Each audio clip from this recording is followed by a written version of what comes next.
వారం ఇది అంతా ఒక ల్యాబొరేటరీ. ప్రాక్టికల్గా దేవుడు మనల్ని చేయి పట్టి నడిపించుకెళ్తున్నాడు.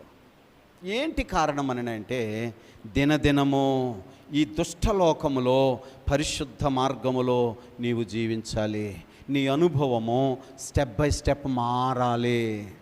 ఆయుష్కాలం అయిపోతుంది, ఎక్కడేసిన గొంగళి అక్కడే ఉంటే. పరమగీతాల గ్రంథం 8వ అధ్యాయంలో 8వ వచనం ఏం రాసి ఉంటుంది అక్కడ? పరమగీతాల గ్రంథం 8వ అధ్యాయం 8వ వచనంలో ఎవరామే? చిన్న చెల్లెలంట, ఇంకా వయసు రాలేదు. ఏమండి, మాకొక చిన్న చెల్లెలు కలదు, దానికి ఇంకనూ వయసు రాలేదు. అంటే ఎక్కడున్నట్టు? బాలుడి దశలో ఉన్నట్ట, యవన దశలో ఉన్నట్టు, ఇంకా వయసు రాలేదు. యెహోవా కొరకు ఎదురు చూసే ఆ అనుభవంలోకి రాలేదు.